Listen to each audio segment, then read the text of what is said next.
Hello. My name is Adam. Today I will tell you the history of a very cool heavy weapon from Update 17.8 Invincible Lion. Also, be sure to write what weapon I should use to make the next history. Before watching this video, be sure to subscribe to my channel and put a like. Let's get 55 likes. Let's get started.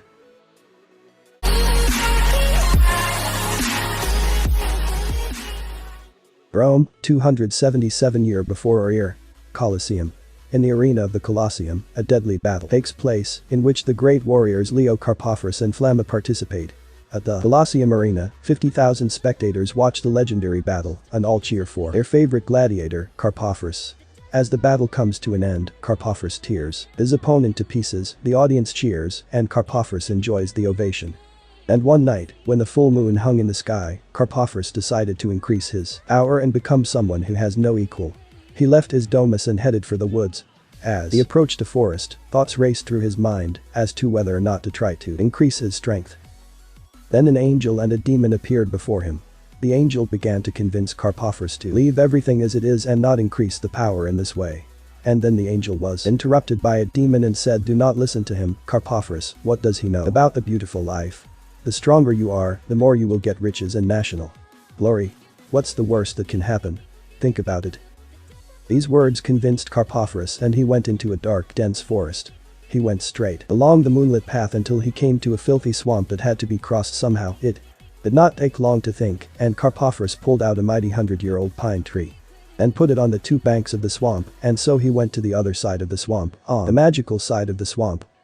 There were other trees on this side, and there were almost no leaves on them. These trees looked scary during the day, and what to say about the night when the trees took the form of goblins and orcs, but this did not frighten Carpophorus in the least, and he went to his goal knowing exactly what he needed. But he didn't know exactly where his target was. No one knew. Those who want to improve their lives have always been led to the goal of lights, but now they were not so about. After an hour walk through the woods, Carpophorus heard the light crackling of fire. He turned around and saw a small flame. With a quick step, he went to it, and then the light disappeared, and after 5 meters a new light appeared. There were more and more lights that led him to the goal.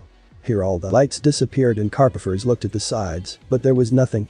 And when he made another turn, a small shack appeared in front of his eyes. Carpophorus came closer and carefully opened the door so she didn't fall off and went inside. Inside, it was dusty, dirty, and dark. But then candles were lit in the house, a cauldron and many different bottles appeared. And from the far corner came a voice. "What do you want, wanderer?" And then Carpophorus without fear said that he wants to become the strongest gladiator who will not be equal. The witch Hilda agreed to help him, but for a fee. Carpophorus said that you will not regret any money. But then Hilda laughed and said, "What a stupid gladiator you are. Why do I need your money? Ha ha ha. But what do you need then?" Carpophorus asked. Hilda replied, "I need the skins of 5 rare animals, but you must get them and bring them within 1 month, otherwise I agree," said Carpophorus. Then Hilda began to prepare a potion and cast spells. When she finished, there was an explosion and Carpophorus was in his domus, in his bed. In the morning, he went straight to the Colosseum. He defeated in battle one by one. And so on, day after day. He defeated the most powerful gladiators who never lost. The audience loved him more than ever, but Carpophorus himself has changed. He became angry, greedy, and very harmful. A week before the end of the month, he remembered that he needed to bring the skins of a wild boar, a tiger, a snow-white horse, a crocodile, and most importantly, an ice dragon. But the boar and a tiger, Carpophorus managed in a day. It took 1 day to search for a snow-white horse, 2 more days to get a crocodile skin, and 3 days left to search for the dragon.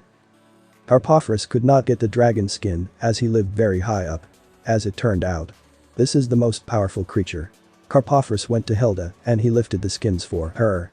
Hilda noticed that there was no dragon skin and was about to deprive Carpophorus of his glory and wealth when Carpophorus attacked Hilda to kill her, but Hilda managed to enchant him and put him in a cave under the mountain. One day, several centuries later, walking near this cave, a young guy heard a roar and decided to look at what kind of animal roars there. He saw an altar on which lay a weapon resembling a column with the head of a lion. The guy named Romulus decided to take it. Then there was a thunderclap and he was dressed in expensive silk clothes with a laurel wreath on his head, and in his hands he had the same weapon from the altar. He enlisted in the army and was sent to war, where he defeated one army after another. He became the greatest and most famous warrior, and the weapon brought him such fame and which only he could raise, he called Invincible Lion. That's how Invincible Lion appeared. I really hope you enjoyed this history. Don't forget to write in the comments what weapon you want the next history for. Also, check out my history about the ultimatum. Thanks for watching.